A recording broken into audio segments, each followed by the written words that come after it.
बिस्मिल्लाहिर्रहमानिर्रहीम अस्सलाम वालेकुम।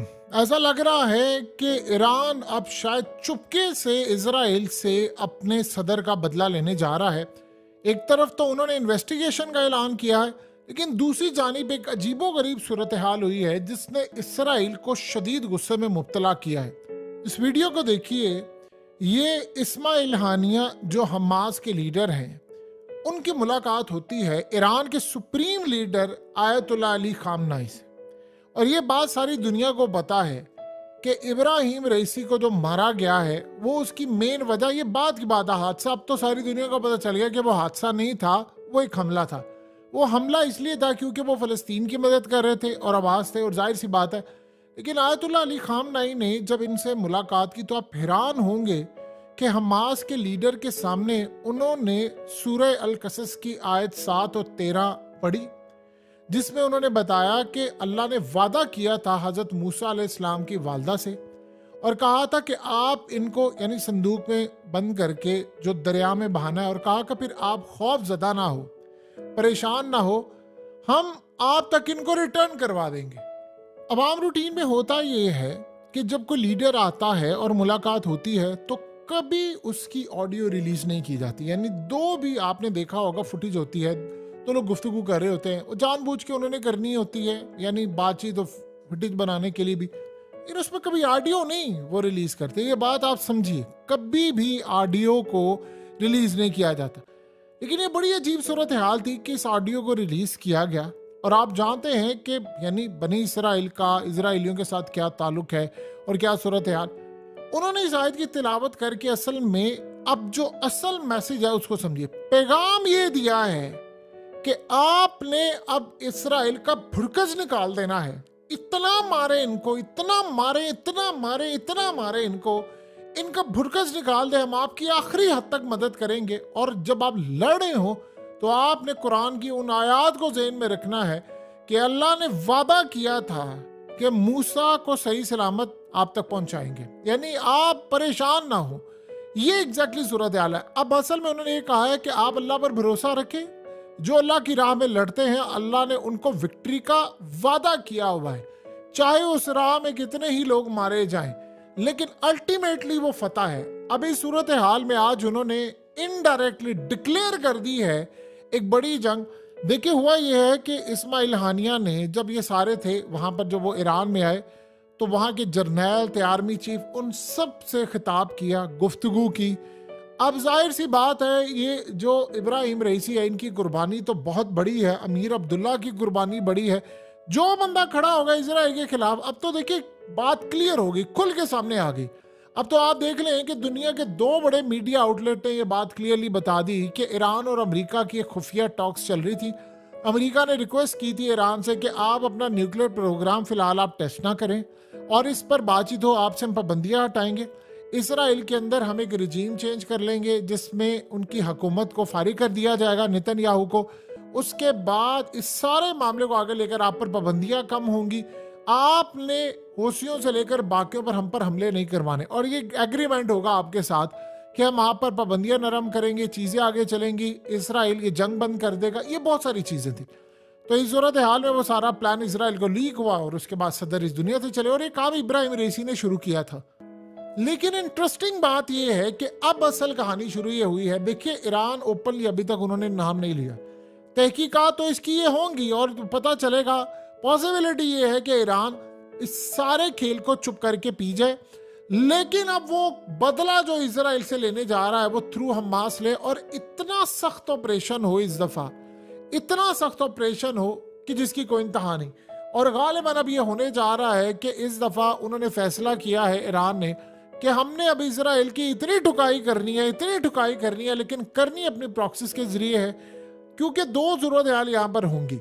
देखिए अगर इनके प्रेसिडेंट का जहाज उड़ा दिया गया है और इजराइल ने क्लेम नहीं किया तो ईरान भी अब यही काम करेगा। अब ये भी पॉसिबिलिटी है कि वो इजराइल के ऑफिशियल्स को जो मेन टॉप के हैं उनको टारगेट करने की कोशिश करेंगे, लेकिन थ्रू करेंगे अपनी प्रॉक्सी के जरिए, और वो कुछ भी कर सकते हैं। और इस सारी सूरत हाल में जो सबसे अहम तरीन चीज ये होगी कि वो इसको करके हमास के खाते में डालेंगे, जैसे इन्होंने मौसम के और कुदरत के खाते में डाल दिया है ये सारा काम करके। वो इसको हमास के खाते में डालेंगे, तो हमास ऑलरेडी जंग कर ही रही है। इस बात में कोई दो राय नहीं है कि नेतन्याहू के खिलाफ उनकी फौज के अंदर के जर्नैल, उनके लोग, ये तमाम लोग शामिल है। देखिए, अगर तो जो बाइडेन के और इब्राहिम रईसी की आपस के अंदर यानी इनका सीक्रेट टॉक्स चल रही थी कि ठीक है जी नेतन्याहू को फारिग करना, तो यहां से अंदाजा करें अमेरिका की स्टैब्लिशमेंट, इजराइल की स्टैब्लिशमेंट का एक बड़ा हिस्सा और उनके सियासतदान, अवाम तो वैसे ही 97% खिलाफ है। तो वहां से अब कोई अपॉर्चुनिटी निकाल के हो सकता है कि वो नेतन्याहू के खिलाफ कोई ऐसा काम करवा दें और हमास पर नाम लगा दें, यानी कुछ भी कर दे कि जी जंग में मारे गए, या कोई भी सूरत हाल हो सकती है। ये याद रखिएगा, ऐसा कोई भी काम हो सकता है। ईरान अब वो काम करने के लिए जा रहा है। देखिए, ईरान को इस बात का अच्छी तरह पता है कि अगर जो लोग इतनी हद तक जाकर हमारे सदर को उड़ा सकते हैं, उसको मार सकते हैं, वो क्या उनके न्यूक्लियर फैसिलिटीज तक नहीं आ पाएंगे? वो अंदर तक जाकर आर्मी चीफ को नहीं मार सकते, या वो आयतुल्लाह अली खामनेई को नुकसान नहीं पहुंचा सकते? वो कुछ भी कर सकते हैं, वो एयर चीफ तक भी जा सकते हैं। तो इस सूरत हाल में अगर इसराइल को यहाँ जवाब ना दिया, उसकी स्ट्रेटजी क्या है? इसराइलियों को अगर आप जब जवाब देते हैं तगड़ा, तो वो पीछे हट जाते हैं। जैसे ईरान ने उनको जवाब दिया था तो वो पीछे हट गए थे, उसके बाद वो आगे नहीं आए और उन्होंने एक काम किया, खुलकर नहीं वो कर सके। लेकिन इस सारी सूरत हाल में अब शक उन पर जा रहा है। इसी तरह अगर इस सारे मामले पर आप अगर गौर करें तो ये सारा सिनेरियो जो बन रहा है, इसमें वो बदला लेंगे, और बदला लेकर अगर उन्होंने ना ये काम किया तो फिर एक बात आप अच्छी तरह समझ लें, फिर उसके बाद ईरान की खैर नहीं है। फिर उन्होंने आज यहां तक ये मामला हुआ है तो कल को इतना बड़ा नुकसान होगा, इतना बड़ा नुकसान होगा कि कोई इसको बर्दाश्त नहीं कर पाएगा। इस्माइल हानिया को अब वो करने जा रहे हैं पूरी हमास को इस्तेमाल, कि अब जो लड़ाई होगी वो इतने ताबड़तोड़ इनसे हमले करवाएंगे। देखिए, रही बात सुरंगों तक हथियार और चीजें पहुंचाने की, पहले भी वो पहुंचा रहे थे, लेकिन अब वो ऐसी चीजें और ऐसा मामला पहुंचाएंगे कि आज से पहले आपने नहीं देखा होगा। और होशियों को नई टेक्नोलॉजी, बल्कि गालिबन यहां तक मामला हो सकता है कि हाइपरसोनिक मिसाइल का अब एक हमला हम यमन की जानिब से देखें जो सीधा जाकर इसराइल को हिट करे। अब अगर ईरान ने यह फैसला कर लिया, देखिए दो ही सूरत हाल हो सकती है ना, कि या तो आप तहकीक करके सीधी राह कह दें कि इसमें ये फलानी ताकत शामिल है। जब जाहिर सी बात आप ये कहेंगे ताकत शामिल है, तो ये याद रखिएगा अंदर के लोगों की मदद के बगैर ये काम हो नहीं सकता।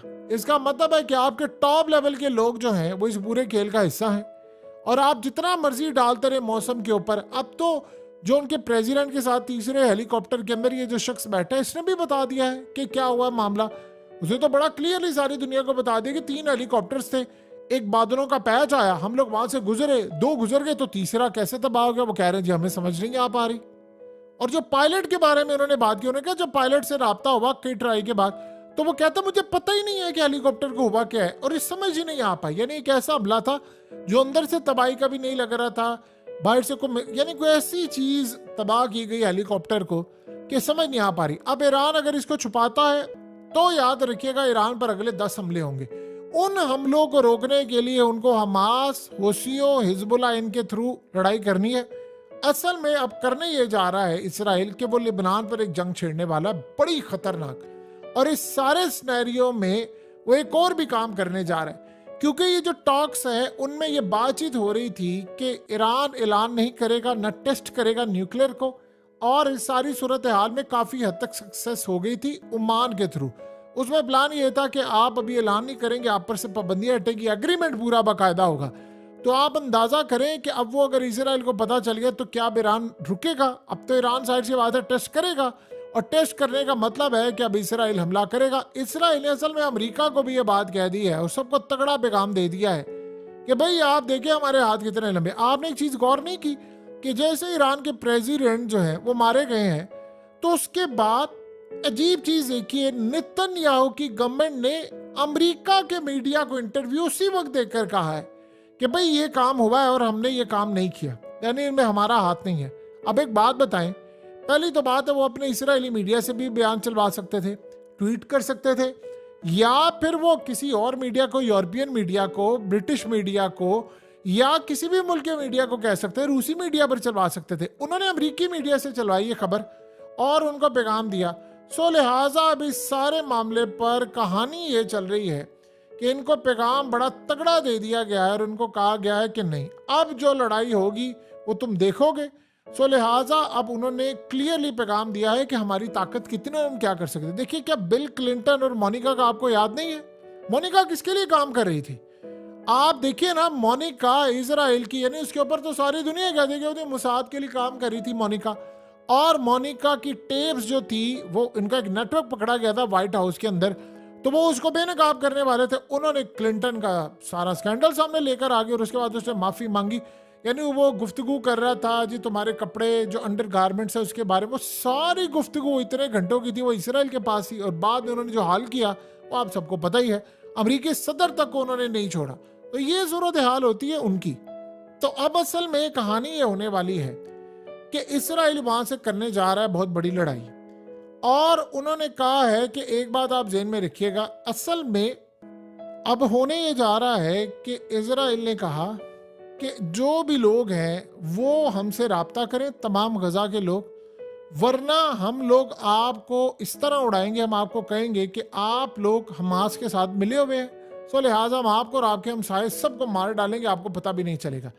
जो अजीबोगरीब सूरत हाल ये है कि कई कंट्रीज, नॉर्वे, स्पेन और आयरलैंड से लेकर दीगर कंट्रीज ने यानी अब इस बात पर ऐलान कर दिया है, यानी आयरलैंड, नॉर्वे और स्पेन ने कहा है कि हम फलस्तीन की रियासत को तस्लीम करते हैं, और कहा है कि किसी सूरत इजराइल को खाने नहीं देंगे इनकी रियासत। यानी ये 3 कंट्रीज ने हिम्मत पकड़ के, देखिए मुस्लिम कंट्रीज तो साथ है ना, वो तो सारी दुनिया को पता है, लेकिन अब ये 3 कंट्रीज ओपनली खुलकर सामने आई है। रूस तो पहले ही था, 57 कंट्रीज तो पहले थे, वो अलग बात है कि कुछ करे ना करे, और अब इनके साथ चाइना भी था। अब करते करते कई कंट्रीज आ गई हैं। इवन कि आप अंदाजा कीजिए कि इंडिया जैसा मुल्क भी कह रहा है कि जी फलस्तीन होना चाहिए, हम किसी सूरत नहीं मानते कि खाली।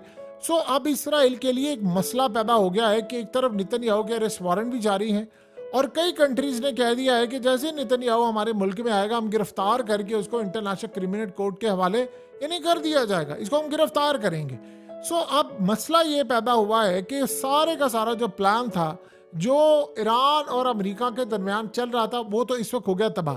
अब इस्माइल हानिया को इन्होंने क्लियरली ये पैगाम देकर कहा है कि अब आप लड़ाई करें, आप परवाह ना करें, जिस तरह मूसा को अल्लाह ने बचाया था, आपको भी बचाएंगे, आपके लैंड को भी, आपकी ज़मीन को भी बचाएंगे, और अल्लाह हिफाजत करने वाला है। आप लड़ाई करें, और इस दफ़ा ऐसी लड़ाई होनी चाहिए, बदला ऐसा लिया जाना चाहिए कि आज से पहले ये बदला कभी भी ना लिया गया हो। देखिए, रूस भी इस वक्त बड़ा परेशान है, क्योंकि इस सारे मामले पर इन्होंने प्लान ये किया है कि इब्राहिम रेसी के बाद अगला नंबर जो है वो पुतिन का है। ये वेव यहाँ पर ख़त्म नहीं करने वाली। सबसे बड़ा मसला ये होता है कि जब आपके अंदर के लोग शामिल होते हैं तो काम होता है। अभी हालिया आपको याद होगा जब ईरान ने हमला किया था, तो आपको ये बात बड़ी अच्छी तरह पता है कि अंदर से एक हमला हुआ था, चाहे वो छोटे पैमाने पर हो, 3 ड्रोन्स थे या कुछ भी था, हमला हुआ था ईरान के ऊपर। वो अलग बात है, उन्होंने तबाह कर दिया था, लेकिन हमला तो हुआ था ना। इस हमले का मतलब क्या था? इसका मतलब ये था कि हमारी ताकत देखो, हम तुम्हारे मुल्क के अंदर तक घुसे हुए। उसी वक्त ईरान को अलर्ट होना जाना चाहिए था कि जो इतने बड़े पैमाने पर अंदर तक घुसकर ड्रोन उड़ाकर हमला करवाने की कोशिश कर सकते हैं, वो कुछ भी कर सकते हैं। आपने हमला बेशक उनका नाकाम रहा, अमेरिका और इजराइल तो कहते हैं कि हमने इनकी बेस को नुकसान पहुंचाया, और वो ड्रोन अंदर से उड़े। जिन्होंने अंदर से उड़ाए हैं, इसका मतलब है कि वो इजराइल के लिए काम कर रहे थे। अगर वो वहां पर काम कर सकते हैं तो क्या आपके टॉप लेवल पर काम नहीं कर सकते? देखिए, जहाज का जहां तक मामला है, तो उन्होंने क्या जहाज को ये यानी इस सारे सूरत हाल में क्या पहले तबाह नहीं किया था? अमेरिका ने जब ये इनका मिसाइल खुद ही लगे तो उसकी डायरेक्शन चेंज की। अब आप देखिए, हेलीकॉप्टर के जहां तक मामला है, तो 3 हेलीकॉप्टर जा रहे हैं। उन 3 हेलीकॉप्टर में से तीनों एक रो में है, और 3 एक पैच से गुजरते हैं, और 2 बच जाते हैं, तीसरा तबाह हो जाए। इसका मतलब क्लियर है, ना आगे कोई पत्थर था, ना आगे कोई सूरत हाल थी। सोचे, जिस हेलीकॉप्टर ने जो प्रेसिडेंट के साथ था, उसने कहा कि आगे बादल आ रहे हैं, तो मैं ऊपर उड़ने वाला हूं, हेलीकॉप्टर को ऊपर ले जा रहा हूं, आप भी ऊपर ले जाओ ताकि बादलों से हम ऊपर चले जाएं, तो ये क्लियर हो जाए जो पैच आ रहा है छोटा सा। तो आप अंदाजा यहां से कर सकते हैं कि अगर उन्होंने ऊपर ले जाने की कोशिश की, वो जिस बंदे ने हिदायत की वो सबसे पहले अपना लेकर जाएगा, फिर उसके बाद बाकी को कहेगा। तो आप ये सोचे बाकी चले गए, उसका पता ही नहीं है। तो ये अब कहानी बड़ी खुलकर क्लियरली सामने आ गई। ये बहुत बड़ी साजिश थी। देखिए, ये मामला यहां तक नहीं रुकता। दुनिया के सारे एक्सपर्ट्स आप निकाल लें, सारे एक्सपर्ट्स बड़े बड़े, वो ये कह रहे हैं। अब ये माइकल मलूफ जो है, वो उसका किससे ताल्लुक है? वो तो पेंटागन के लिए काम कर चुका है और वो अमेरिका के लिए काम कर चुका है। वो जब ये बात कह रहा है कि इसराइल का इसके पीछे हाथ है, फिर उसके बाद आप ये सोचें कि अगर इंडिया का साबिक एयर मार्शल ये बात कह रहा है कि ये हादसा था ही नहीं, इसको तो तबाह किया गया है, और वो कह रहा है कि इसराइल के ऊपर इशारे जा रहे हैं, फिर उसके बाद पाकिस्तान के हवाले से पाकिस्तान के एविएशन एक्सपर्ट भी ये बात कह रहे हैं। जब दुनिया के सारे एविएशन एक्सपर्ट जो जहाज़ों को समझते हैं, तैयारों को समझते हैं, हेलीकॉप्टर्स को समझते हैं, स्क्वाड को समझते हैं, प्रोटोकॉल को समझते हैं, अब सारे को उठकर कह रहे हैं कि नहीं जी ये हमला हुआ था और ये हमला इन्होंने किया है और ये पूरी तरह तबाह हुआ है, तो फिर आप और हम और बाकी ताकतें कौन होती है ये बात कहने वाली कि नहीं ये ऐसा नहीं था, फलाना नहीं था, ये तो एक हादसा था और ये हादसा ही होता है। सो अब उन्होंने इस्माइल हानिया को बुलाकर ये कहा है, आयत पढ़कर रसल में उनको कहा है कि आपने अब हमला लेना, पूरी तरह हमला करें, बदला लें, और बदला ऐसा होना चाहिए कि बिल्कुल बदला हो, लेकिन क्लेम हम नहीं करेंगे। आप इसके हाथ हम इतने मजबूत कर देंगे, इतने मजबूत कर देंगे कि आप उनके टॉप लेवल पर जाकर, और अंदर से जो मुखबरी मिलेगी, यानी अगर हमारे अंदर से कोई दे सकता है तो वहां से अंदर से नहीं आ सकती। अब इंतजार कीजिए, खेल बड़ा दिलचस्प मरहले में दाखिल हो गया।